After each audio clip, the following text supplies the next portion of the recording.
Alright guys, welcome back to the channel. So in today's video, it's gonna be a bit different than the other videos I've done before, but it's gonna be really good information for you if you're out there trying to buy SRT and Hellcat, Trackhawk, any type of these cars, right? The ones that get stolen often, like these. So I got a DM yesterday from a guy out in New York. He's like, hey man, I'm a big fan of the channel. I recently picked up a Trackhawk from Facebook Marketplace. He said he got it for a pretty good deal. I think he paid like 55 grand for it. And he went to his DMV or his Secretary of State to register it, and it turned out that that title was not for a real Trackhawk. It was for a regular Grand Cherokee, and they VIN swapped it, or they retagged it. So this video, I'm going to be explaining all that. I'm going to tell you how to, I'm going to show you actually, I'm going to show you how to check for this, so you'll never get screwed with one of these, because now, so he paid 55 grand for a Trackhawk, but that title and that VIN number is worth maybe 15 to 20 grand. So he's out on $30,000, and his resale value is going to decrease, and it's really shitty when you work for that kind of money and then you end up with something like that. What I'm going to explain today will go for Trackhawks, Durangos, Demons, any type of these cars, but obviously I don't have all that, so I'll try to do my best with what I have now. So let's say, for example, this was a stolen Charger, right? And you can't sell it because you don't have a title for it. The VIN is reported as a stolen VIN, and you're really stuck with it. So most thieves, they'll strip these. That's why you see a bunch of these stripped at auction, because they can't sell the chassis, they can't sell the car, so they'll strip it apart, they'll sell the parts off of it, and then they'll get rid of the shell. That's why you see so many of these at the auction. Now what they're starting to do is, now this is what you got to be careful with. This is the retag part. So they have a stolen Charger. Let's say I had another Charger. This was not a 300. It was a regular Charger V6, or it could be a SXT, whatever it is. What they'll do is they'll take the VIN number off of this one and they'll put it on this one. Now you'll ask why, right? Because this one is a regular V6. It's not worth much. But if you put the numbers off this one to that one, now you have a Hellcat, but with a V6 VIN. Now, if you go out there and then let's say you find this on Facebook, it's really a 2022 Charger Hellcat, but the VIN number is off a 2017 Dodge Charger, and it's for a pretty good deal. Now that right away is suspicious, right? So what they'll do is, let me show you. So there's multiple VIN numbers on a car. Now you have a public VIN, which is right over here. No matter if your windshield's tinted or not, my windshield's tinted, you can still see this VIN number. Now this is a sticker, it's not engraved. So what they'll do is they'll take this number and they'll put it onto that car, and they'll do the same thing with this one over here. Now this one's on the driver's side door. Now the other VIN number is right over here, but most of the time, because I've bought so many recovered thefts, like I've seen this so many times, this one they don't touch because this was engraved into the actual chassis. So what they'll do is they'll remove it, they'll just scratch it off, and then if you pop the hood open, you won't see a number there.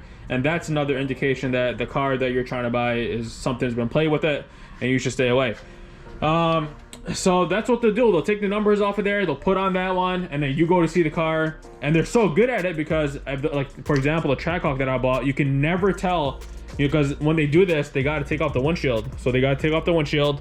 They'll slowly take off that sticker, and they'll put the other one on so it can match that car. And they'll put the windshield back on it, and it looks like you're buying a regular car. But what you don't know is it's been tampered with. Now on Chargers and Challengers and Chryslers, it's the same procedure. They got one VIN number over here. They got the public VIN on the windshield. They got the one that I told you about that's engraved. But what most people don't know, and then this is where you got to pay attention, a lot of the trim pieces inside the car, I'm talking about door panels, I'm talking the center console pieces right over here. I don't want to hit my door.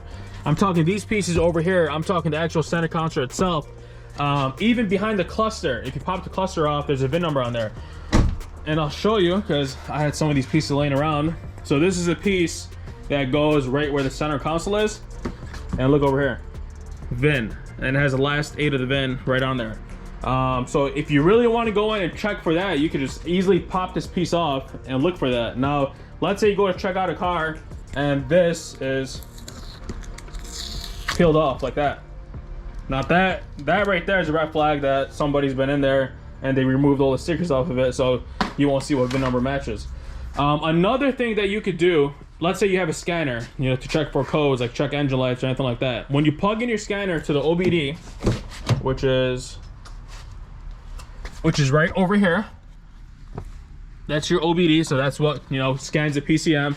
The PCM has a VIN, so if the PCM's VIN number isn't matching up to the VIN number that's over here, or that's on the title, or that's on the door, that's another indicator that it's been swapped over. Now, in my case, when I do that, it's because I do these swaps. So let's say if I scan this car right now, it's not going to read a Chrysler 300. It's going to read the donor car that all the parts came off of.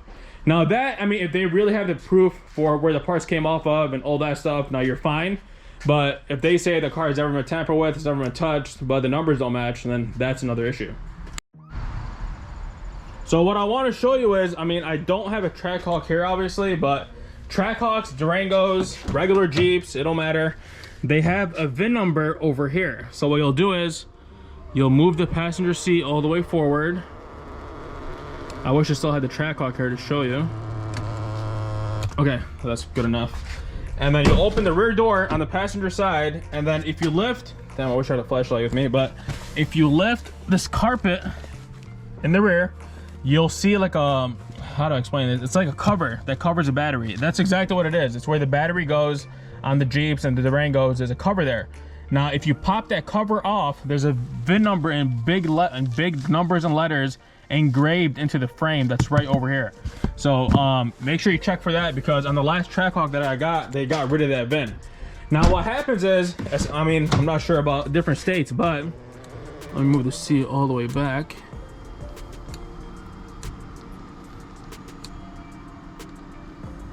All right, so what happens is, let's say VIN numbers were erased, VIN numbers were tampered with, and the police recovered the car and it has no VINs on it, right?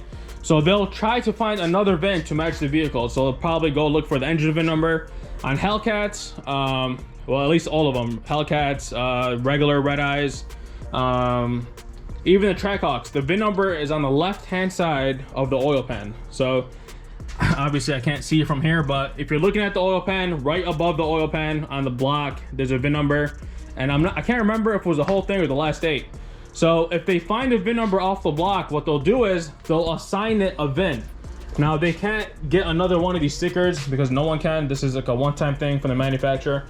What they'll do is they'll stamp a VIN right onto your B-pillar. Now, if you guys watched my videos when I bought those 2 stolen Trackhawks, they had the same thing going on. So it will say, like, for us, it'll say like state of Michigan, and it'll have the VIN number and it'll have rivets on each side. And that's going to be the new VIN that you go off of. If you got pulled over or whatnot, that's the VIN number they're going to read. Because these VINs, once they're scratched, once they're, you know, not there anymore, you cannot get those. It's not like you can go to the dealer and get new stickers and put them on your car. It's a one-time thing. So that's pretty much it. I hope I covered all the information that you need to know. I mean, it really sucks because not a lot of people know this and nobody's made a video on this. So I was thinking about it. I'm like, probably this is the perfect time to do it. On Chargers, it's the same thing. Here, I'll show you. Same thing going on. You got public VIN over there. You got a VIN number on the driver's side door. You don't have VIN numbers on the other doors, but like I said, if you pop the door panel off, there's a VIN number over there. And then when you pop the hood,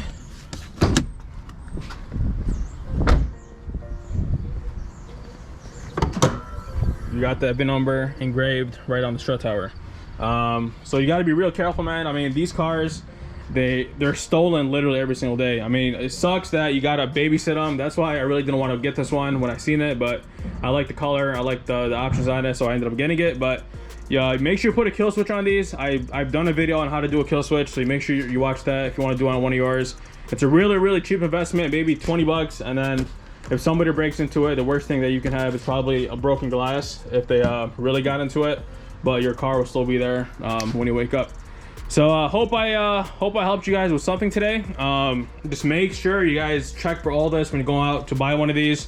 It happens a lot. I probably had like at least 3 people who reached out to me with the same issue, and I thought I'll make a video for you guys today. I am gonna be bidding on a new project car next week, so stay tuned for that. I'll make you guys an update video once we do. So if you guys are new, make sure to subscribe. Leave any questions down below. That's how I wanted to make this video, is because I've seen that guy. So if you guys are new, make sure to subscribe, hit that like button, and I'll see you back on the next one.